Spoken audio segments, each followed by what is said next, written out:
Ted Bundy's story begins in Burlington, Vermont on November 24, 1946. Born Theodore Robert Cowell, his life started under a shadow of secrecy. His mother, Eleanor Louise Cowell, was just 22 when she gave birth to him.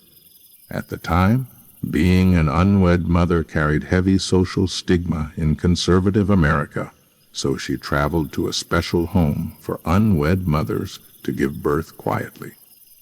From the very beginning, Ted's life was shaped by confusion, deception, and a carefully maintained facade.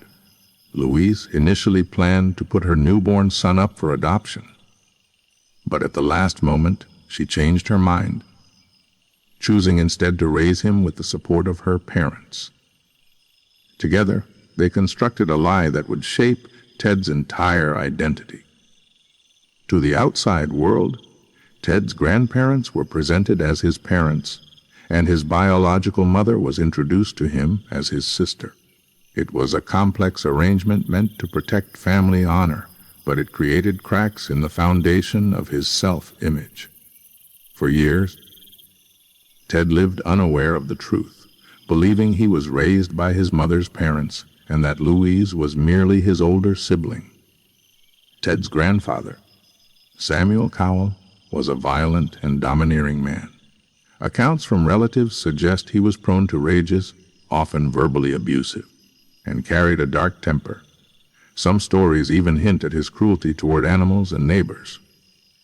Meanwhile, Ted's grandmother, Eleanor, was described as timid and suffering from depression. Growing up in such an environment, young Ted was exposed to instability, secrets, and conflicting moral values. The seeds of manipulation, anger, and emotional confusion were planted early. When Ted was 4 years old, Louise took him and left her parents' home. They moved to Tacoma, Washington, to live with relatives. There, Louise attempted to provide her son with a fresh start, and soon she met a man named Johnny Bundy. Johnny was a hospital cook, and in 1951, Louise married him. Ted took his stepfather's last name, becoming Theodore Robert Bundy. But despite taking on the Bundy name, Ted never fully embraced Johnny as a father figure. He saw Johnny as simple, working class, and lacking the sophistication Ted craved in life. He often distanced himself from Johnny and preferred to identify with wealthier, more successful figures he admired from afar. As a boy, Ted appeared quiet, shy, and introverted. Teachers described him as polite, but somewhat distant from other children. On the surface, there was nothing alarming about him. Yet, behind his reserved nature, darker tendencies were beginning to form. Some accounts suggest that Ted had a fascination with knives and occasionally displayed disturbing behavior. He also seemed to struggle with feelings of rejection and insecurity, feelings that would grow deeper as he matured. Ted's teenage years highlighted his obsession with control and image. He was intelligent, but he lacked clear direction. Friends and classmates noted that while he could be charming in conversation, he often seemed disconnected, as though he were hiding something beneath the surface. Ted was embarrassed by his modest upbringing and his stepfather's humble job. Instead, he fantasized about being someone important, someone admired and respected. These fantasies of power, prestige, and influence contrasted sharply with the ordinary reality of his family life. During high school, Ted discovered two things that would shape his future: his ability to charm and manipulate people, and his fascination with pornography. He was particularly drawn to violent and disturbing material which fueled darker thoughts and fantasies. Though he was not yet acting out violently, the seeds of his later crimes were quietly germinating. Ted began shoplifting, peeping into women's windows, and engaging in petty thefts, not out of necessity, but for the thrill of control. Despite his inner struggles, Ted excelled academically. He worked hard to project the image of a promising young man with a bright future. He participated in school activities, developed friendships, and even earned a scholarship to attend the University of Puget Sound. Yet, beneath that polished exterior, the duality of his personality was already firmly in place. Ted was learning to wear masks, charming, intelligent, ambitious on the outside, while harboring deep insecurities and dangerous desires within. By the time Ted reached his late teens, he began to discover the truth about his birth. Conflicting stories circulated within the family, and as he pieced together fragments, he realized that the woman he had long believed to be his sister was, in fact, his mother. This revelation shook him profoundly. To many, such a discovery might have been an emotional blow, but to Ted, it became part of a lifelong struggle with identity, control, and self-worth. He never openly confronted his mother about the deception, but those who knew him suggested that it left him feeling betrayed and alienated. In public, Ted Bundy maintained an image of a typical young man, unstudious, polite, and even somewhat ambitious. But inside, he was building a complex inner world fueled by resentment, secrecy, and fantasy. He learned early how to separate the image he projected from the darkness he kept hidden. This ability to present one face to society while concealing another would become his most powerful weapon in the years to come. As the 1960s unfolded, Ted Bundy was entering adulthood. He was a young man full of contradictions, outwardly promising, inwardly disturbed. He was about to leave high school behind and step into college life, a place where his intelligence and charm would open new doors. Yet, beneath the surface, his obsessions were intensifying. The boy who once felt invisible and betrayed was beginning to craft an identity that thrived on manipulation, control, and fantasy. The story of Ted Bundy's early life is not just about childhood experiences. It's about the birth of a dual personality. On one hand, he was the polite student, the young man striving for success. On the other, he was a deeply conflicted individual, struggling with identity, plagued by disturbing fantasies and growing increasingly detached from empathy. These formative years laid the foundation for the monster he would later become, and as Ted Bundy entered the next chapter of his life, his college years, his double life would only grow more dangerous, setting him on a path that would eventually shock the entire world. When Ted Bundy stepped into the world of higher education, he carried with him the sharp duality that had shaped his childhood. To his peers, he appeared ambitious, intelligent, and charismatic. But within, he wrestled with insecurity, envy, and dark urges that he concealed behind carefully constructed masks. His college years were marked by both promise and deception, a time when his public image grew brighter while his inner life grew darker. In 1965, after graduating from high school in Tacoma, Washington, Ted enrolled at the University of Puget Sound. His academic path was far from straightforward. He studied there for just a year before transferring to the University of Washington in Seattle. Initially, Ted pursued Chinese studies. At first glance, this choice reflected intellectual curiosity and ambition, but those who knew him noted that Bundy often lacked consistent focus. He drifted between classes, never entirely sure of what he wanted, except for one thing: he wanted to be seen as exceptional. Despite his occasional lack of direction, Ted was determined to build an image of refinement and success. He dressed well, carried himself with confidence, and worked hard to impress people. He wanted to be more than just another student. He wanted to stand out. For the first time, he was in an environment where charm and presentation mattered as much as ability, and Ted quickly learned how to use this to his advantage. One of the most defining moments of his college years came in the late 1960s when he met a woman who would profoundly shape his ambitions. Her name was Stephanie Brooks, a pseudonym often used to protect her identity in public accounts. Stephanie came from a wealthy California family, elegant, well-educated, and sophisticated.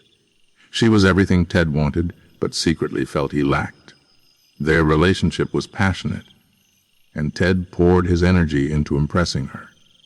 He dressed better, worked harder, and strived to live up to her standards. But underneath his affection for Stephanie lay deep insecurity. Ted admired her status and background as much as he admired her as a person. He craved the lifestyle she represented, a world of affluence and opportunity. For a while, the relationship thrived, but eventually, Stephanie began to see cracks in Ted's facade. She noticed his lack of clear goals, his drifting academic record, and his tendency to exaggerate his ambitions. By 1968, she ended the relationship, telling Ted he was immature and lacked direction. This rejection cut him deeply. To Ted Bundy, it was not merely the loss of a romantic partner. It was a wound to his pride and identity. Stephanie's rejection became a turning point, igniting in him a mix of anger, obsession, and determination. He vowed to win her back, not through love, but through success and manipulation. More importantly, this episode planted in him a dangerous association between women, rejection, and control. After the breakup, Ted's life entered a period of instability. He left school for a while and drifted aimlessly. He worked odd jobs, sometimes resorted to theft, and even traveled through different states, including a brief stay in Philadelphia. Yet, despite his instability, Bundy managed to maintain an outward charm that concealed his inner turmoil. He was learning to navigate the world with two faces, one for the public, polished and charming, and one hidden, resentful and calculating. In 1969, Bundy re-enrolled at the University of Washington, this time with a clearer sense of purpose. He shifted his focus to psychology, where he excelled. Professors described him as intelligent, articulate, and promising. Ironically, the man who would later manipulate and destroy lives was studying the very field that explored human behavior and the mind. Ted thrived academically, and for the first time, he appeared to be living up to the potential others had seen in him. Around this time, Bundy became more politically active. He volunteered for political campaigns and even worked at Seattle's Crisis Clinic, a suicide hotline center. It was there that he met Ann Rule, a writer who would later chronicle his life in detail. Rule recalled Bundy as compassionate, empathetic, and attentive during their time working together. To callers in despair, he offered calm, reassuring advice. The irony was chilling. The man saving lives at night would later be responsible for ending dozens of them. Ted also immersed himself in political life. He volunteered with the Republican Party, assisting in campaigns and earning a reputation as a reliable, enthusiastic young man with a bright future. To many, he seemed destined for public service or law. He knew how to play the role of the ideal young professional, always polite, well-dressed, and ambitious. By the early 1970s, Bundy's life appeared to be on an upward trajectory. He reconnected with Stephanie Brooks, carefully crafting an image of success and maturity.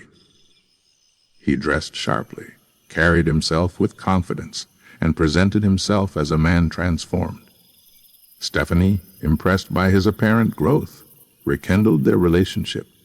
But this was not a reunion born of love. It was a calculated act of revenge. Once Bundy felt he had regained control, once he knew she wanted him back, he coldly ended the relationship, cutting her off without explanation. For Ted, it was a victory, a demonstration of power. He had turned the tables on the woman who once rejected him. This episode revealed a chilling truth about Bundy's psyche. Relationships for him were less about love or companionship and more about control, image, and dominance. Winning Stephanie back was not about reconciliation. It was about proving he could control her emotions, just as he would later control the lives of countless victims. With his academic performance improving and his confidence growing, Bundy set his sights on law school.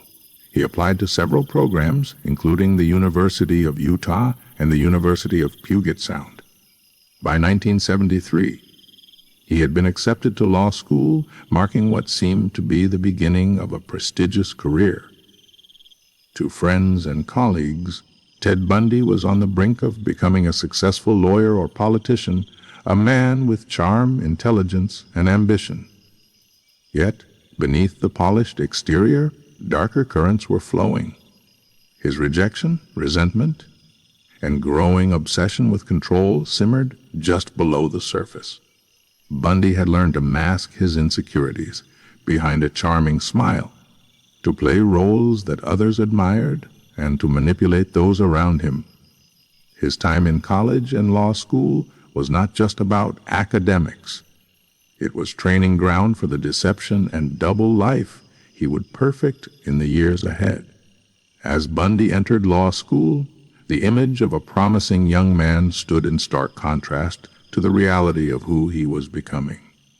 His intelligence, his charm, and his calculated manipulations were no longer just tools for academic success or social climbing. They were becoming weapons. Soon, Ted Bundy would step beyond fantasies and experiments with control. Soon, he would begin his descent into the darkness that would make him one of history's most infamous killers. By the late 1960s and early 1970s, Ted Bundy's outward life seemed to be on a steady path toward success. He was studying psychology, preparing for law school, volunteering in politics, and charming everyone around him with his polished manners and charisma. To his professors and peers, Bundy looked like a young man destined for a respectable future. But behind that polished mask, something sinister was awakening. His fantasies of power and control, fueled since adolescence, were beginning to take shape in reality. It was during this period that Bundy began to experiment with behaviors that foreshadowed his later crimes. He prowled neighborhoods at night, peering into women's windows. He stole items not because he needed them, but because he enjoyed the thrill of taking what wasn't his. The act of sneaking, of violating boundaries, gave him a rush that ordinary life couldn't provide. These petty crimes were small in scale, but they were training exercises for something far more dangerous. Bundy's relationships during this time also revealed his growing manipulative tendencies. After his cold rejection of Stephanie Brooks, he began dating other women, including Elizabeth Kloepfer, a young secretary from Utah who would remain in his life for years. Elizabeth fell deeply in love with him, describing him as attentive, kind, and caring. To her, Ted represented stability and charm, the image of a man she could build a life with. But while Elizabeth saw the loving partner, Bundy kept parts of himself hidden. He was distant at times, disappearing for hours or days without explanation. He gave her glimpses of warmth and affection, but never complete openness. Elizabeth's account later became vital in understanding Bundy's double life. She recalled moments when he scared her, strange behaviors, odd excuses, or sudden mood shifts. Yet she often dismissed her instincts, convincing herself that Ted was simply stressed or misunderstood. This ability to instill both love and unease in those closest to him reflected Bundy's growing mastery of manipulation. By 1972 and 1973, Bundy's darker urges had intensified. He was no longer satisfied with voyeurism or petty theft. He began to stalk women more seriously, watching their routines, learning their habits, and imagining how easily he could control them. He discovered that he had a particular talent for luring people with charm. By presenting himself as polite, educated, or even vulnerable, sometimes pretending to be injured or needing help, he could disarm suspicion and gain trust. This realization was critical. Ted Bundy understood that his greatest weapon wasn't brute force. It was his ability to mask evil behind a smile. At the same time, Bundy's academic and professional image continued to thrive. He worked on a re-election campaign for Washington Governor Daniel J. Evans, impressing political leaders with his enthusiasm and intelligence. His supervisors praised his ability to organize, speak confidently, and connect with people. One political strategist even recommended Bundy for law school, describing him as a young man with a bright future. But as Bundy stood at the edge of this promising career, he was already slipping into the shadows. Investigators would later believe that Bundy committed his first confirmed murders in the early 1970s. Some suspect that his killings may have begun as early as 1969, though evidence remains unclear. What is certain is that by 1973, young women were beginning to vanish in Washington, Oregon, and later Utah. The women shared similarities that would later become Bundy's signature. They were young, attractive, with long, straight hair parted in the middle. Bundy's victims were often students or young professionals, independent women pursuing their own lives.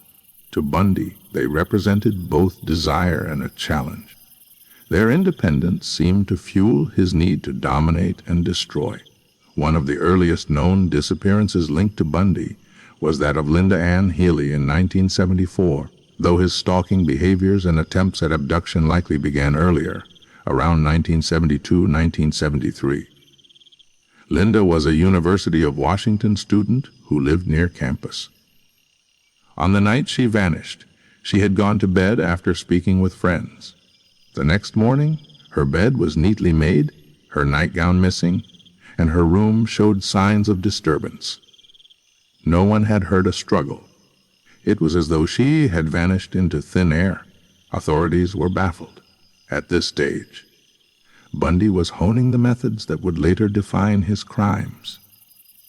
He learned how to select victims, how to blend into public spaces without suspicion, and how to cover his tracks. Unlike impulsive criminals, Bundy was calculating. He treated each step as preparation, testing boundaries and refining his techniques. Those close to him noticed subtle changes. Elizabeth Clover later recalled nights when Bundy would return home distant, cold, and withdrawn. Sometimes she discovered strange items in his possession. Women's clothing, plaster casts, or objects that seemed out of place. She brushed off her suspicions, convincing herself that Ted was eccentric but harmless. Love blinded her to the storm that was brewing. Meanwhile, Bundy's public life gave no indication of darkness. He was accepted into law school at the University of Utah and seemed poised for success. His friends described him as charming, intelligent, and driven. Women found him attractive and polite. He attended social gatherings, shook hands with politicians, and carried himself with confidence. To the world, Ted Bundy looked like the perfect young man with everything going for him. But the truth was far darker. Bundy was beginning to cross the line from fantasy to reality. The disappearances of women were no longer isolated incidents. They were becoming a pattern. Police in Washington and Oregon began to notice the similarities: young women vanishing without a trace, often leaving behind neat, orderly rooms and no signs of forced entry. Fear was spreading quietly across campuses, though no one yet suspected the clean, cut law student in their midst. By 1973, Ted Bundy had perfected the art of deception.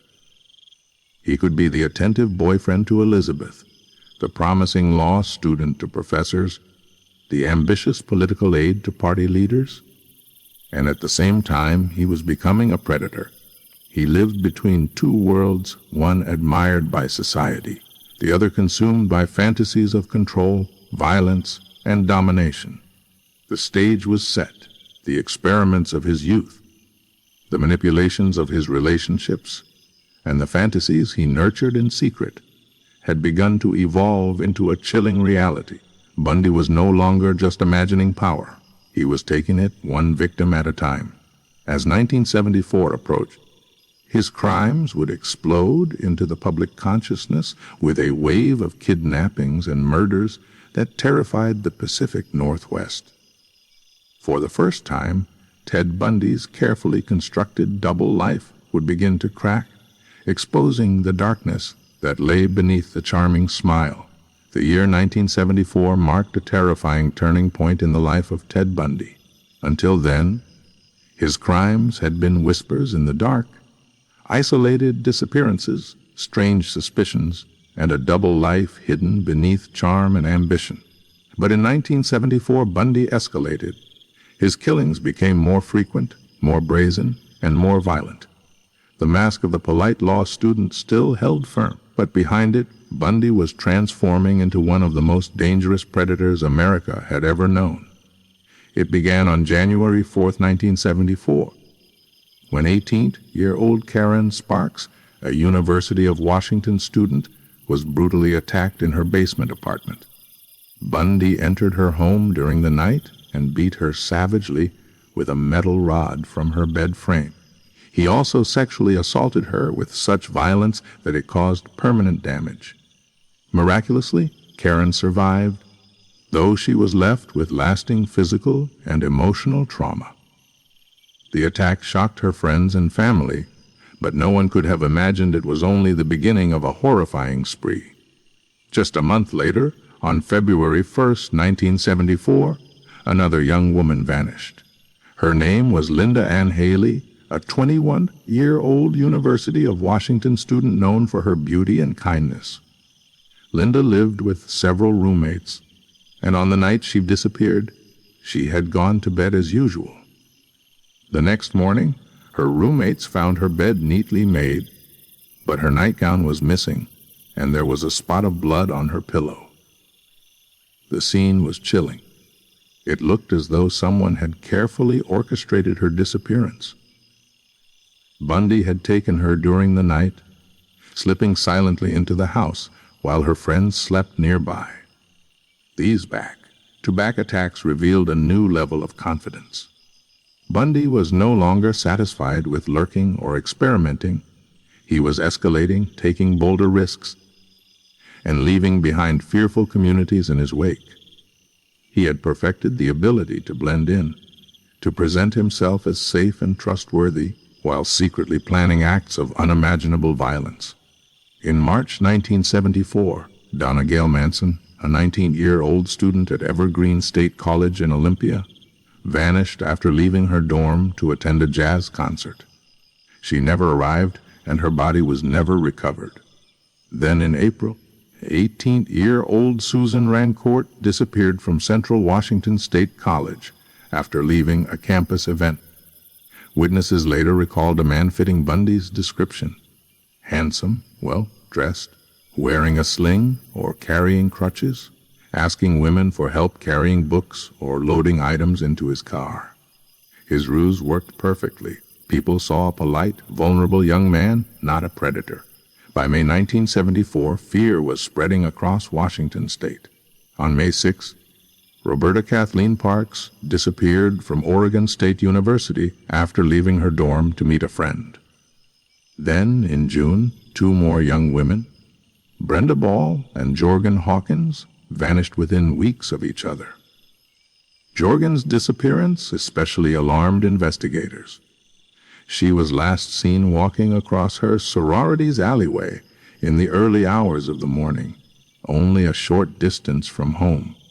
Witnesses reported seeing a man with his leg in a cast or a sling, struggling with a briefcase. When Jorgen stopped to help him, she vanished into the night. By summer, Bundy's pattern was clear. He targeted young, attractive women, often students, who shared strikingly similar features: long, straight hair parted in the middle, slim builds, and an air of independence. He used charm and deception, faking injuries, pretending to need assistance, or presenting himself as an authority figure to disarm them. Then he would abduct, assault, and kill. July 14, 1974, marked the most brazen day of his crimes. At Lake Sammamish State Park east of Seattle, thousands of people were enjoying a sunny afternoon. Among the crowds, Bundy moved unnoticed, approaching women with the same calculated ruse. He wore a sling on his arm and introduced himself as Ted. He asked women for help loading a sailboat onto his car, a beige Volkswagen Beetle. Witnesses later recalled how charming and polite he seemed, handsome, confident, and trustworthy. By the end of the day, 2 women were missing. Janice Ott, a 23-year-old probation caseworker, was last seen leaving the park with a man who matched Bundy's description. Just 4 hours later, 19-year-old Denise Naslund disappeared after telling friends she was going to the restroom. In broad daylight, surrounded by crowds of people, Bundy had abducted 2 women without anyone realizing the horror unfolding. The Lake Sammamish disappearances shocked Washington. Suddenly, dozens of witnesses came forward describing the same man, good-looking, neatly dressed, with his arm in a sling, introducing himself as Ted. For the first time, Bundy's mask of anonymity began to crack. Police released a composite sketch and circulated the name Ted to the public. Tips poured in, among them calls from Bundy's own girlfriend, Elizabeth Cloifer, and even from one of his former law professors.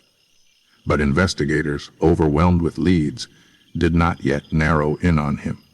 As the summer turned to fall, Bundy shifted his hunting grounds. He enrolled at the University of Utah's Law School and relocated to Salt Lake City. Almost immediately, young women in Utah began to disappear. On October 2, 1974, Nancy Wilcox, a 16-year-old high school student, vanished near her home. 10 days later, Melissa Smith, the 17-year-old daughter of the police chief of Midvale, Utah, disappeared after leaving a pizza parlor. Her body was later found in the mountains, showing evidence of brutal assault.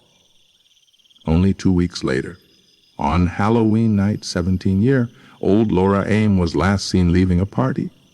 Her body was discovered on a riverbank, bearing the same horrific injuries as Bundy's previous victims. The murders were spreading fear across Utah, just as they had in Washington. Bundy's boldness grew. On November 8, 1974, he attempted to abduct 18-year-old Carol Durant from a mall in Murray, Utah. Posing as a police officer, Bundy convinced Carol that her car had been broken into and persuaded her to come with him. Once inside his Volkswagen, Carol sensed something was wrong. When Bundy tried to handcuff her, she fought back fiercely, escaping his car and flagging down help. Carol's survival would later prove crucial in identifying and convicting him. By the end of 1974, Bundy had attacked or abducted at least a dozen women across Washington, Oregon, and Utah. His methods were terrifying in their simplicity, charm, deception, and confidence. He exploited trust, weaponized vulnerability, and used his good looks and intelligence to mask evil. To the world, Ted Bundy was still a promising law student, a young man with ambition. To the women who crossed his path, he was death waiting in disguise. The year 1974 was the year Ted Bundy revealed his true self to the world, not in confession, but in action. His violence escalated, his tactics refined, and his boldness increased. He had moved from secretive attacks to broad daylight abductions, from isolated disappearances to public crimes. Yet, even with sketches, witness reports, and mounting suspicion, Bundy remained free. The double life he had perfected since childhood was holding for now. But the cracks were forming. His name was already on investigators' lists. His girlfriend was calling in tips, and survivors were beginning to emerge. Ted Bundy believed he was smarter than the police, smarter than everyone around him. But his escalating spree was setting the stage for mistakes, escapes, and a nationwide manhunt that would dominate the years to come. By the end of 1974, the name Ted was whispered with fear across Washington, Oregon, and Utah. Young women were disappearing at an alarming rate, and investigators were beginning to connect the dots. But Ted Bundy was still a free man, moving between states, shifting identities, and manipulating those closest to him. His double life was still intact. On one side, the charming law student and aspiring politician. On the other, the predator leaving behind a trail of vanished women. The growing number of disappearances had law enforcement scrambling. In Washington, Oregon, and Utah, police compared notes, realizing the similarities in the cases. Attractive young women, often students, long hair parted in the middle, and abductions carried out in broad daylight or from familiar places like campuses, parks, and shopping centers. The consistency was chilling. Witnesses repeatedly described a man who seemed polite, intelligent, and trustworthy, often seen with his arm in a sling or leg in a cast, feigning vulnerability to lure victims into helping him. His car, a beige Volkswagen Beetle, became a silent partner in his crimes. The Lake Sammamish State Park incident in July 1974 gave investigators their most significant breakthrough. 2 women vanished on the same day, and dozens of witnesses reported seeing the suspect. They provided a name, Ted, and a detailed description. Composite sketches were released to the public, and the Volkswagen became a focal point. The case was no longer about random disappearances. It was about identifying and stopping a serial predator. Tips flooded in, and among them were several pointing directly to Ted Bundy. His girlfriend, Elizabeth Klopfer, had long harbored suspicions about him. She had found strange items in his home, plaster casts, knives, and women's clothing that had no explanation. She had noticed his sudden disappearances, his cold moods, and his obsession with following the news of the missing women. Elizabeth finally called the police to report her suspicions. Yet when officers ran Bundy's name, they hesitated. He didn't fit their idea of a killer. He was charming, educated, polite, and seemingly incapable of such horror. At the University of Utah, Bundy continued his law studies, but his academic career was unraveling. His grades slipped, and his attention drifted. He was more focused on stalking women than studying cases. Professors who once saw promise in him noticed a decline. Still, to friends and acquaintances, Bundy remained the image of a bright young man with a sharp wit and engaging personality. Meanwhile, psychologists and criminal profilers were beginning to study the case. The idea of a serial killer was still relatively new in the 1970s. Bundy's crimes forced investigators to consider patterns of behavior, psychological motives, and the minds of predators who killed repeatedly. Experts began to develop a profile. The killer was likely intelligent, organized, and able to blend into society.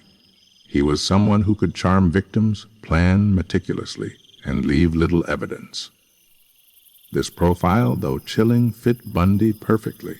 Bundy's ability to compartmentalize his life fascinated investigators. By day, he was a boyfriend, a student, a political aide. By night, he was a predator. He could comfort strangers on a crisis hotline and then prowl the streets looking for victims.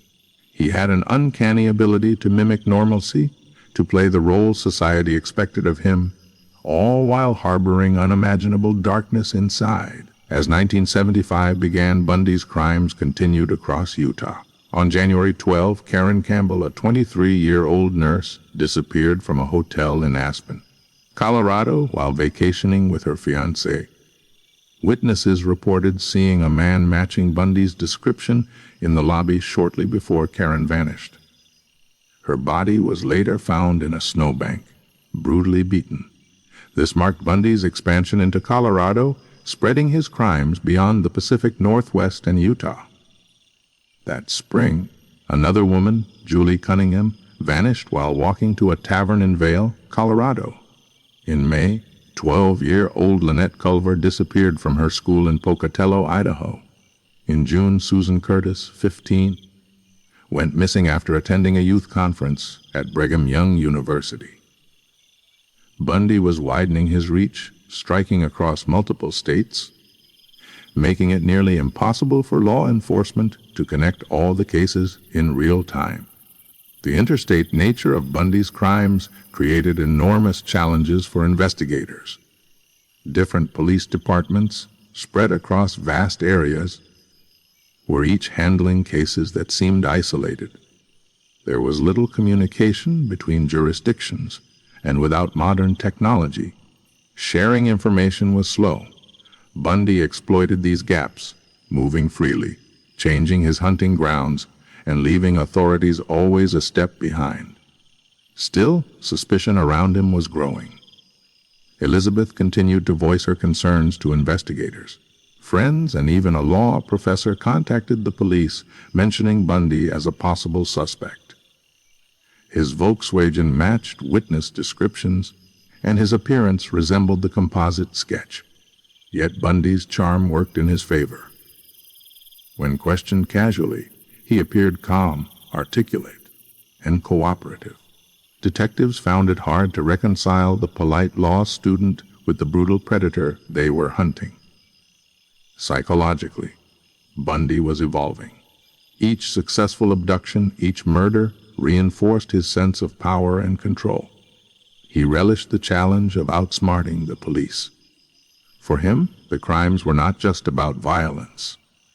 They were about domination, manipulation, and proving his superiority. He saw women not as human beings, but as objects to be controlled, trophies to validate his fantasies. Experts later described Bundy as the embodiment of a psychopath. He displayed the classic traits: superficial charm, lack of empathy, manipulativeness, and a complete absence of remorse. He could mimic emotions but did not truly feel them.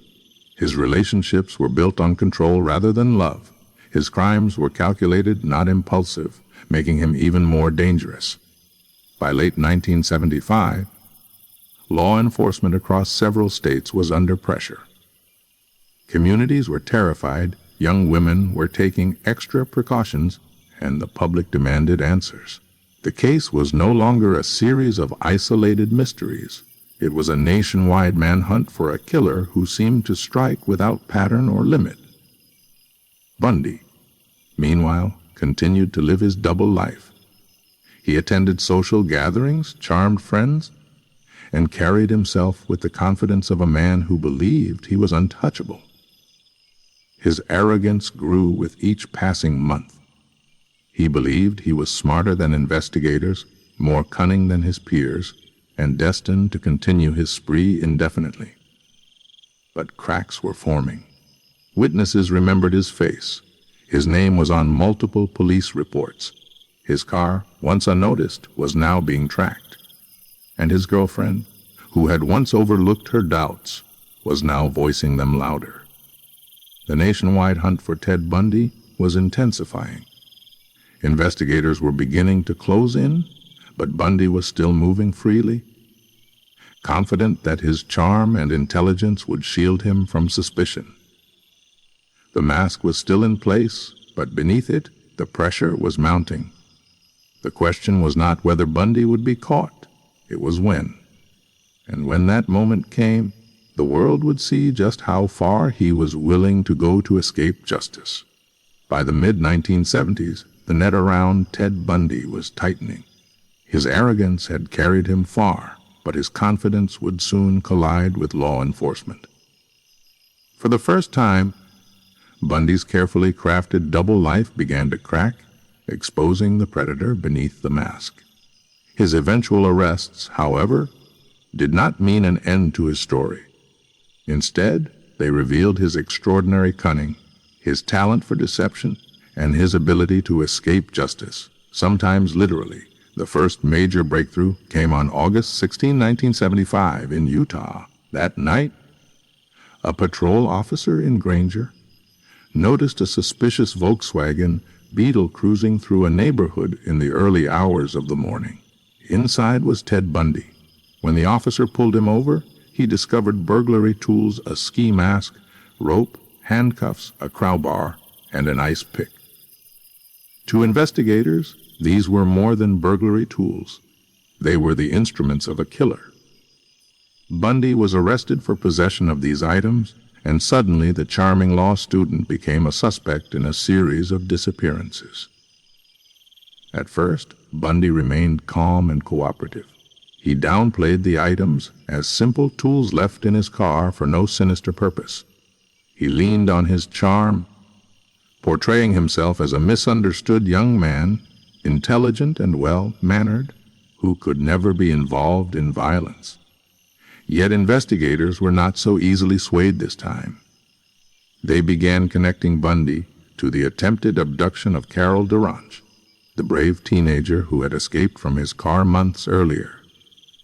Carol identified Bundy in a police lineup, pointing to him as the man who had pretended to be a police officer and tried to handcuff her. Her testimony gave prosecutors the evidence they needed. Bundy was charged with aggravated kidnapping and attempted criminal assault. In February 1976, he went on trial, and despite his polished defense, he was convicted. He was sentenced to serve up to 15 years in prison. For the families of the missing women, Bundy's conviction seemed like justice at last. But even as he sat behind bars, investigators across several states were digging deeper. In Colorado, authorities were linking him to the murder of Karen Campbell, the nurse who vanished from a hotel in Aspen. In Washington and Oregon, detectives were examining the long list of missing women, now suspecting that Bundy was responsible. Piece by piece, the puzzle was forming. In 1977, Bundy was charged with Karen Campbell's murder in Colorado. He was transferred to Aspen to stand trial. Once again, he presented himself as intelligent and confident, choosing to act as his own attorney. This decision allowed him special privileges, including access to the courthouse library without constant supervision. And Bundy, always calculating, saw opportunity where others saw confinement. On June 7, 1977, Bundy executed his first escape. While reviewing case files in the courthouse library, he asked to visit the law books alone. Guards, accustomed to his good behavior, left him unshackled and unguarded. Bundy seized the moment. He opened a window, jumped from the second floor, and vanished into the mountains. For 6 days, he roamed the wilderness around Aspen, breaking into cabins for food and clothing. Yet his lack of preparation betrayed him. Exhausted, hungry, and disoriented, he was recaptured near Aspen, looking far less polished than the man who had escaped days earlier. The escape was embarrassing for authorities, but it was only a preview of what Bundy was capable of. Back in custody, Bundy awaited trial in Glenwood Springs, Colorado. But his mind was already plotting a bigger, bolder escape. Over the following months, he carefully sawed a hole in the ceiling of his cell, hiding the damage with cardboard and newspapers. He lost weight to squeeze through the opening. And on December 30th, 1977, while most of the jail staff was away for the holidays, Bundy put his plan into action. That night, Bundy crawled through the hole, climbed into the jailer's apartment above, and walked out the front door dressed in civilian clothes. By the time guards discovered he was missing, Bundy was already gone. This time, he would not be recaptured so quickly. Bundy made his way across the country, eventually arriving in Florida by January 1978. It was here, during his time on the run, that Bundy committed some of his most brutal and infamous murders. His freedom became a nightmare for young women as he prowled college campuses and struck again with terrifying violence. His escapes revealed more than just cunning. They showcased his arrogance. Bundy believed he was smarter than his captors, smarter than the system, and destined to outwit everyone. He saw his escapes as triumphs, as proof that he was untouchable. To him, the courtrooms, the jail cells, and the investigators were all pieces of a game he believed he could control. But Bundy's freedom in Florida also exposed his recklessness. He was no longer the careful, calculating predator of the Pacific Northwest. On the run, he grew desperate, sloppy, and increasingly violent. His crimes in Florida shocked the nation and finally led to his downfall. Even during his trials and imprisonment, Bundy's deception never faltered. He charmed reporters, manipulated girlfriends and supporters, and even received letters from admirers who believed in his innocence. He thrived on attention, using his intelligence and charm to maintain a following. Yet behind the mask of confidence, Bundy knew the walls were closing in. The arrests, the escapes, and the deceptions defined this chapter of his life. They revealed a man who was not only a killer, but also a manipulator, a performer, and a master of illusion. Bundy's escapes proved his cunning, but they also accelerated his downfall.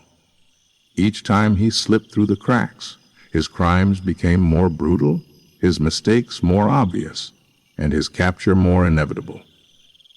The law had underestimated him once, but after his spree in Florida, no one would ever underestimate Ted Bundy again. When Ted Bundy slipped out of the Colorado jail on December 30, 1977, he was no longer the careful predator who had stalked women across the Pacific Northwest. He was desperate, reckless, and fully aware that time was running out. For weeks, he traveled across the country under assumed identities, stealing credit cards, forging checks, and breaking into homes to survive. Eventually, his path led him to Florida, where his final and most shocking crimes would take place. Bundy arrived in Tallahassee in early January 1978. He checked into a rooming house near Florida State University, using a stolen ID to pass as Chris Hagen. By now, his appearance had changed. He had lost weight in jail, grown thinner, and looked more worn. Yet his charm and cunning were intact. He was in a city filled with young college students, a setting that seemed to reignite his violent compulsions.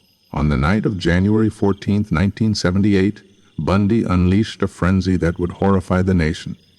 He entered the Chi Omega sorority house at Florida State University through a rear door that had been accidentally left unlocked. Armed with a club, he crept silently into the bedrooms where young women slept. What followed was one of the most brutal attacks in American criminal history. Within minutes, Bundy had attacked 4 women. Margaret Bowman, 21, was bludgeoned and strangled. Lisa Levy, 20, was beaten, bitten, and sexually assaulted before being strangled to death. 2 other women, Karen Chandler and Kathy Kleiner, were brutally beaten but miraculously survived. Their screams and the sound of Bundy slamming a door woke housemates, forcing him to flee into the night. The attack at Chi Omega was a turning point. Until then, Bundy's crimes, though horrific, had been carefully concealed. Victims often disappeared without witnesses. But the sorority house murders were loud, chaotic, and public. The brutality of the scene shocked even seasoned detectives. Blood, broken furniture, and terrified survivors told a story of rage and violence. For the first time, Bundy's savagery was on display for the world to see. Bundy didn't stop there. Less than an hour later, he broke into another apartment nearby, attacking Cheryl Thomas, a dance student. He fractured her jaw and skull, leaving her permanently disabled. Though she survived, her life was forever changed. Bundy slipped away again, but his spree in Tallahassee left investigators certain This was the work of the same man who had terrorized the West. The attacks sparked panic across Florida. Police set up roadblocks, students armed themselves, and fear spread through campuses. The Chi Omega House, once a symbol of sisterhood, became a crime scene that symbolized evil intruding into a place of safety. For Bundy, however, the killings were another demonstration of power, another twisted performance in the game he thought he controlled. In the following weeks, Bundy continued his violent spree. On February 9, 1978, he abducted 12-year-old Kimberly Leach from her junior high school in Lake City, Florida. Kimberly's disappearance devastated her family and community. Unlike his college-aged victims, Kimberly was a child, and her abduction crossed yet another boundary of cruelty. Her body was discovered weeks later, hidden in a wooded area near Suwannee River State Park. The murder of Kimberly Leach would become a central charge in Bundy's final trial. But Bundy's recklessness was catching up to him. On February 15, 1978, a patrol officer in Pensacola noticed a suspicious car driving erratically. The vehicle was a stolen orange Volkswagen Beetle. When the officer pulled it over, the driver identified himself as Kenneth Misner. But the stolen IDs, credit cards, and suspicious behavior told another story.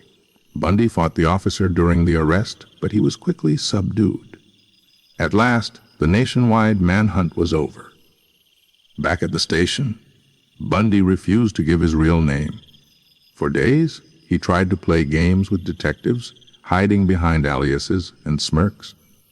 But fingerprints revealed the truth. The man in custody was Theodore Robert Bundy, one of the most wanted fugitives in America.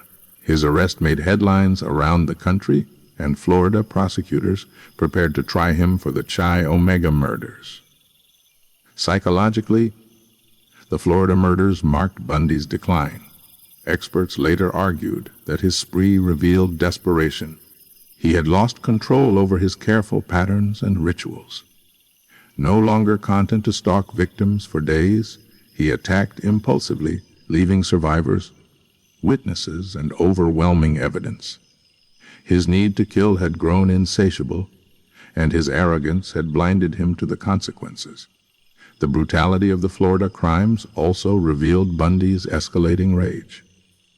Biting victims, attacking multiple women in one night, and abducting a child showed how deeply his violence had spiraled. It was no longer about luring victims with charm or trickery. It was raw, unrestrained savagery. In the courtroom, prosecutors painted Bundy as a monster who had brought terror to Florida.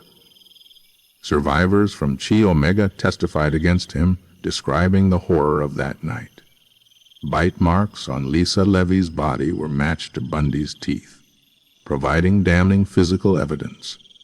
Despite Bundy's attempts to control the trial, his guilt was undeniable. The Florida murders sealed Bundy's fate. His spree had horrified the nation and ensured that no amount of charm, no clever courtroom trick, could save him. For investigators who had chased him for years, his capture in Florida was both a relief and a chilling reminder of how much damage he had caused before justice finally caught up. The murders in Tallahassee and Lake City were Bundy's last crimes, but they would define his legacy. They showed the full extent of his violence, stripped away the mask of charm, and revealed the predator in his most terrifying form. Florida was where Ted Bundy's story of murder reached its bloody climax, and where his path would inevitably lead to the death penalty. By 1979, Ted Bundy was no longer a nameless suspect whispered about in different states. He was the face of evil, splashed across newspapers and television screens. His capture in Florida had ended his reign of terror, but what followed was something few had anticipated. Bundy would turn his trials into a stage, manipulating the system, charming the public, and making himself into one of the most infamous figures in American criminal history. Bundy's first major trial was for the Chi Omega sorority house murders in Tallahassee. From the start, the case drew enormous media attention. Reporters crowded the courthouse, broadcasting updates daily. The trial was televised, making Bundy one of the first killers in U.S. history to have his crimes dissected live in American living rooms. For the public, it was both horrifying and captivating. For Bundy, it was an opportunity.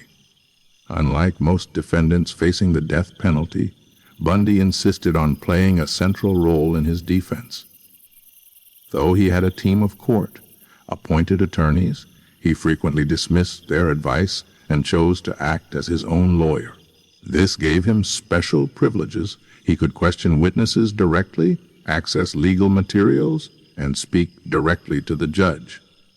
More importantly, it allowed him to perform. Bundy thrived on attention, and the courtroom became his stage. Dressed neatly in suits, he presented himself as intelligent, articulate, and in control. He smiled at cameras, winked at reporters, and tried to charm jurors. To some observers, his confidence seemed unnerving. He was a man accused of brutal murders, yet he appeared calm, even charismatic. Bundy knew exactly how to play the role of the misunderstood young man fighting against a powerful system. But beneath the theatrics, the evidence against him was overwhelming. Survivors from Chi Omega testified, describing the horror of that night.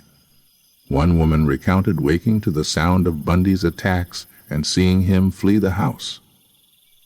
Most damning of all were the forensic findings. Bite marks on Lisa Levy's body were matched to Bundy's teeth with scientific precision. Dental experts testified that the alignment of his teeth was unique, and the impressions left on Levy were a perfect match.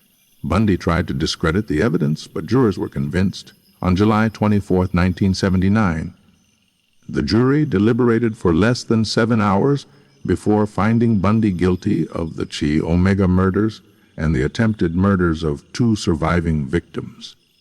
He was sentenced to death in Florida's electric chair. As the verdict was read, Bundy remained outwardly composed, but his eyes betrayed flashes of anger and disbelief. He had always believed in his ability to outwit the system. Now, for the first time, it had defeated him, yet Bundy's story did not end there. In 1980, he was tried again, this time for the abduction and murder of 12-year-old Kimberly Leach. The case devastated the courtroom. Photographs of the young girl, testimonies from her grieving family, and the evidence of Bundy's involvement painted him as not just a killer of women, but a predator who targeted children. The trial was shorter, the evidence clear.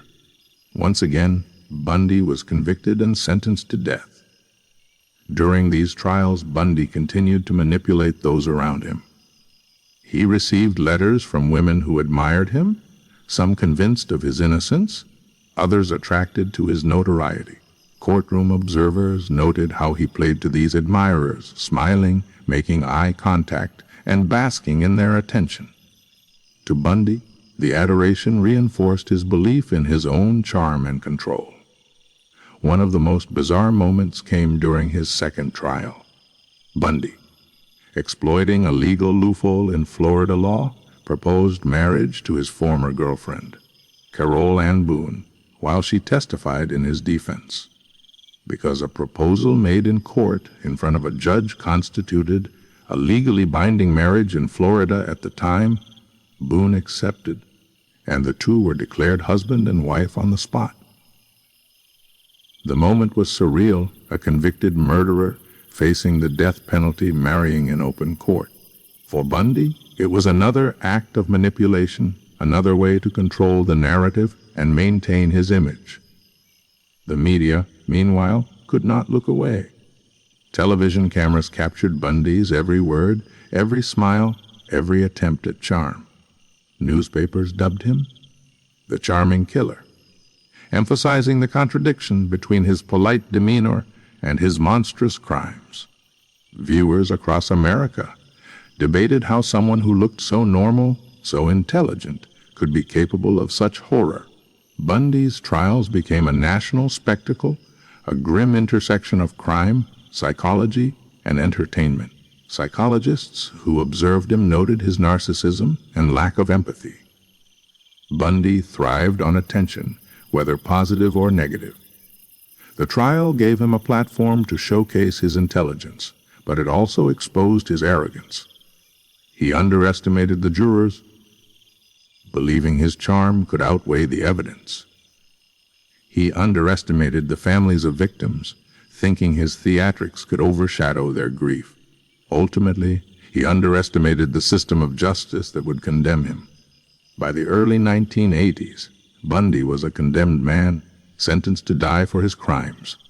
But his story was far from over. Appeals stretched on for years, delaying his execution.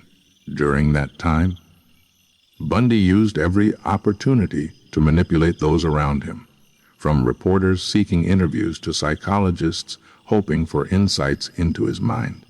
He confessed and denied, played games with investigators, and maintained his image as someone too clever to be defined by his crimes. Yet no amount of charm could erase the horror of his actions. The trials had shown the world the truth. Bundy was not a misunderstood man or a victim of circumstance. He was a calculating predator who had destroyed dozens of lives. The media spectacle he had enjoyed was also his undoing, ensuring that his crimes were etched permanently into the public consciousness. In the end, Bundy's trials were more than legal proceedings. They were a cultural event. They revealed the terrifying possibility that evil could wear a smile, that a killer could look like the boy next door, and that charm could be a mask for monstrosity. For the victims' families, the trials brought some justice, though no verdict could erase their loss. For Bundy, they brought the spotlight he craved, even as they sealed his fate. The stage was set for the final act of his story. Appeals would drag on, confessions would trickle out, and Bundy would spend nearly a decade waiting for the inevitable. But in the courtroom, during those televised trials, the mask of Ted Bundy finally began to crack. By the mid-1980s, Ted Bundy had exhausted nearly every legal maneuver available to him. After years of appeals, retrials, and delays, the inevitability of his execution loomed closer. For a man who had thrived on control and manipulation, the idea of facing death was unbearable. Bundy, however, would not go quietly. In his final years, he used his time behind bars to manipulate once more, this time with his words, his confessions, and his calculated revelations. Bundy spent most of his final years on Florida's death row at Rayford Prison. Isolated, watched closely, and with few privileges, he found new ways to assert control. Reporters, psychologists, and investigators all wanted access to him. Bundy was now infamous, and the chance to peer into his mind was irresistible. Bundy knew this and used it to his advantage. He granted interviews selectively, often dangling information about his crimes as bait. For years, Bundy denied the full scope of his murders. He admitted to nothing, even as the evidence was overwhelming. He clung to the image of wrongful conviction, hoping to manipulate appeals courts and public opinion. Yet as his execution dates drew near, Bundy began to shift. With time running out, confessions became his bargaining chip. Each detail he revealed bought him more attention, more time, and more power over those desperate to understand the truth. In 1987, Bundy finally began confessing in earnest. He spoke with investigators from multiple states, revealing details about murders that had long gone unsolved. He admitted to crimes in Washington, Oregon, Utah, Colorado, and Idaho. He confessed to killing women whose cases had haunted detectives for over a decade. Yet even in confession, Bundy remained manipulative. He never revealed everything at once. Instead, he gave partial truths, holding back critical details, forcing investigators to return again and again. Bundy's confessions revealed not only his brutality, but also his psychology. He described how he lured victims by feigning injury, wearing a sling, pretending to struggle with crutches, or asking for help with his car. Once women let their guard down, he overpowered them, often bludgeoning them into unconsciousness before abducting them. He admitted to returning to crime scenes to violate the bodies, engaging in necrophilia. These revelations shocked even seasoned investigators, confirming the depths of his depravity. When asked why he killed, Bundy often shifted blame. In one of his most infamous interviews, he claimed pornography had fueled his violent fantasies, suggesting that exposure to violent images had shaped his urges. Critics dismissed this as another attempt to manipulate the narrative, to paint himself as a victim of society rather than a calculating predator. Yet Bundy's words sparked nationwide debates about violence, media influence, and criminal psychology. As his execution date approached, Bundy played his final card full disclosure. Days before he was scheduled to die in January 1989, Bundy confessed to more murders, giving investigators closure on dozens of unsolved cases. In total, he admitted to killing 30 women, though experts believe the true number was far higher. His confessions were chilling, not only for their detail, but also for their coldness. Bundy described the murders without remorse, speaking of them as if they were puzzles or challenges he had solved. For the families of victims, Bundy's confessions were a double-edged sword. On one hand, they finally had answers about what had happened to their daughters, sisters, and friends. On the other, they had to endure the horror of hearing Bundy's voice describe the last moments of their loved ones' lives. Bundy's final manipulations inflicted pain even as they offered closure. Inside prison, Bundy's relationships also unraveled. Carol Ann Boone, the woman who had married him during his trial, initially stood by his side. She visited him regularly and even gave birth to a daughter believed to be Bundy's, conceived during a prison visit. But as his confessions grew darker and the reality of his crimes became undeniable, Boone distanced herself.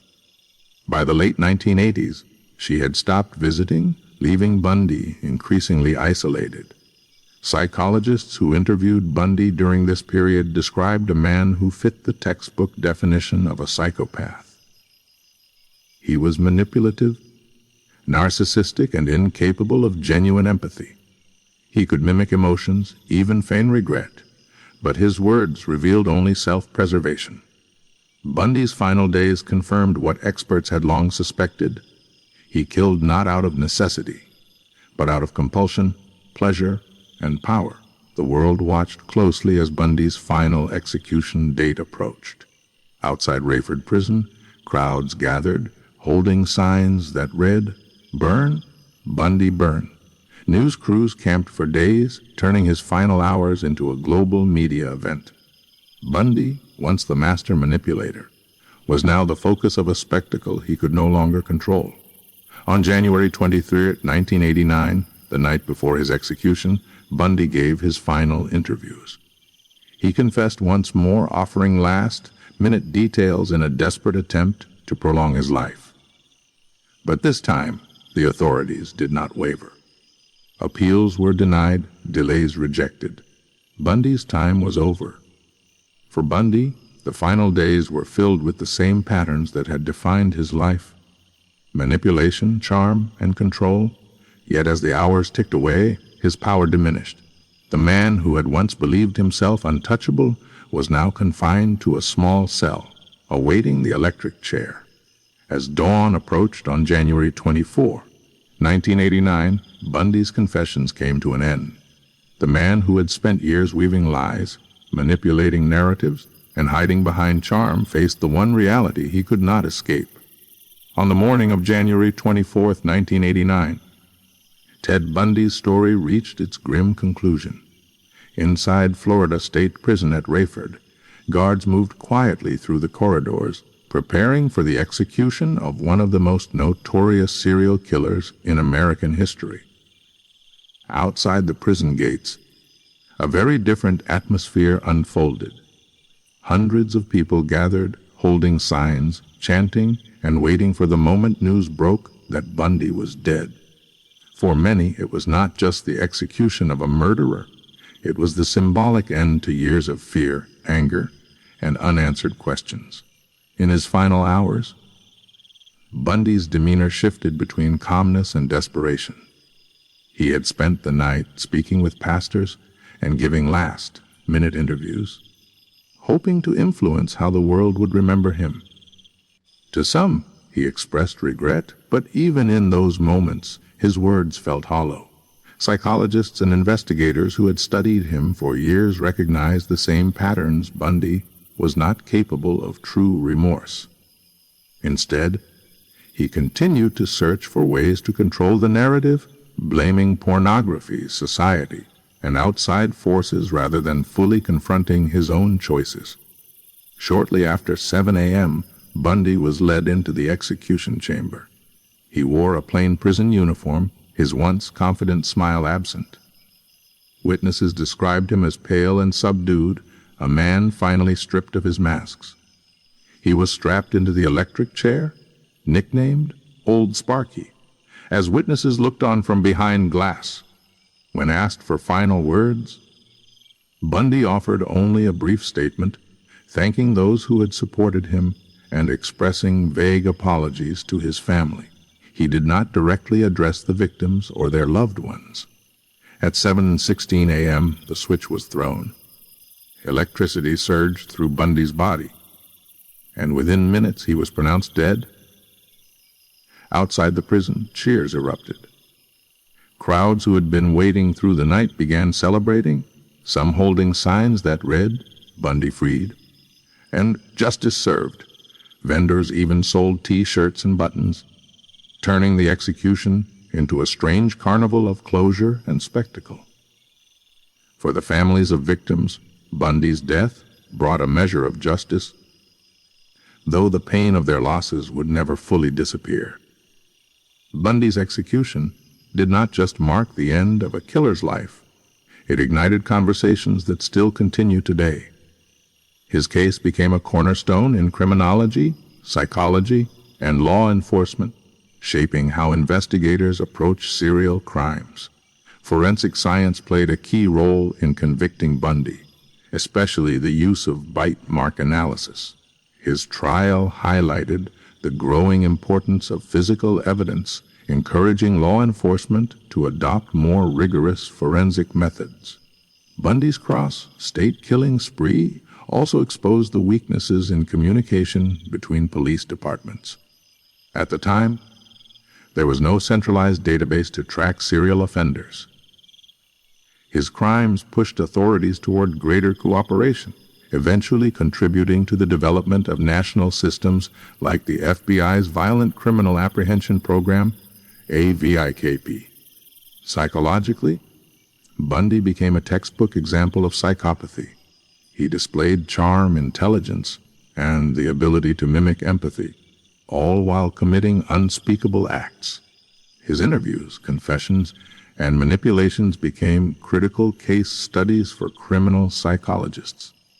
Researchers studied his lack of remorse, his compartmentalization of daily life, and his compulsion to kill, using his behavior to better understand and hopefully predict future offenders.